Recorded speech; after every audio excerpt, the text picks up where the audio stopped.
what's on the line? Obviously, we've talked about a few of the things, but rank as far as what's on the line. What's the most important to what's like the least important? So I put out a couple here, and I want to kind of go through them. A lot of different storylines coming into this game. All right, ACC championship. Obviously, that's one that's very obvious. Everyone, win and you're in. How about Tony Elliott picking up his first win versus Virginia Tech, especially with now James Franklin like looming in the distance and that whole storyline of this. And then Yeah, UVA losing 19 out of the last 20, opportunity against a Hokies team that's in a down season right now. You don't often get that.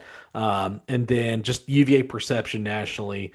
It's another 7 o'clock kickoff on ESPN. So rank those in order of what you think is the most important, what's on the line. yeah. I mean, I think first and foremost is the chance to play in an ACC title game because if you do that, you have a shot to go to the CFP.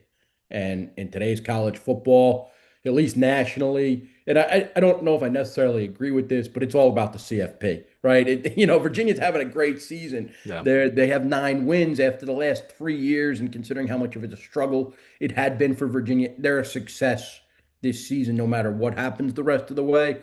But if you really want to be relevant nationally, right, you got to play in that ACC title game. Just in terms of the trajectory of the program, I think just from that perspective, because then you got a shot at the CFP. And if you can get to the CFP, man, you really take off. So I would think playing in the ACC title game that's more important than anything else.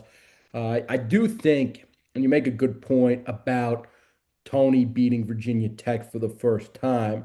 Like I'd mentioned, he gets the automatic contract extension for 1 year, for an additional year on the contract if he beats Virginia Tech.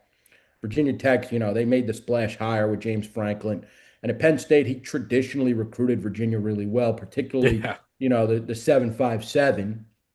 Virginia's done better, and I think they've done pretty well in Richmond, especially lately. Like Keith Gaither and Kevin Downing, the running backs coach and the defensive tackles coach, have done a really nice job in Richmond. But if you can knock them off a little bit, if you can knock off Virginia Tech, then at least you have that in your back pocket too when you go into the 757.